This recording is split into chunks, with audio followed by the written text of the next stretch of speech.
ចំពោះព័ត៌មានជាបន្តនេះគឺតាក់ទងទៅនឹងនិស្សិតយោធាម្នាក់បានស្លាប់បន្ទាប់ពីដកធ្មេញរួចនៅក្នុងមន្ទីរពេទ្យមួយកន្លែងដែលមានយីហោឈ្មោះថាពេទ្យធ្មេញទំនើប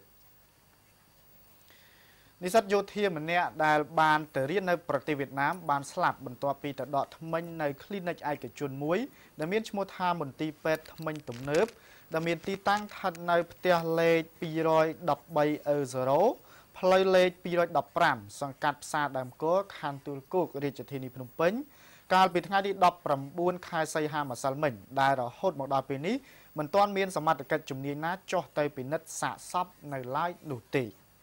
តាមសេចក្តីរាយការណ៍បានឲ្យដឹងថាបុរសដែលស្លាប់ដោយសារការដកធ្មេញនោះមានឈ្មោះឈឹមសុធារាអាយុ32ឆ្នាំ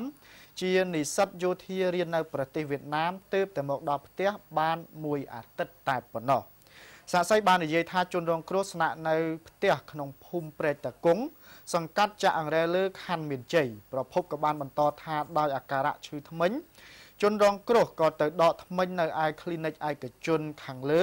ក្រោយត្រឡប់មកផ្ទះវិញជនរងគ្រោះក៏មានសភាពស្រាវស្រាញហើយនៅពេលដែលទូរស័ព្ទទៅកាន់ពេទ្យធ្មេញនោះគ្រូពេទ្យបានបង្គាប់ឲ្យលេបថ្នាំដែលគេបានឲ្យ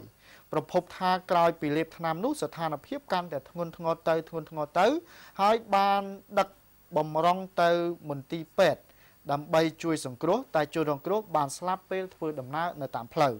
គូបញ្ជាក់ថារហូតមកដល់ពេលនេះពុំទាន់មានក្រុមជំនាញណាចុះទៅធ្វើកោសលវិច័យដើម្បីឲ្យដឹងថាជនរងគ្រោះស្លាប់ដោយសារមូលហេតុអ្វីឲ្យបានពិតប្រាកដនៅឡើយនោះទេ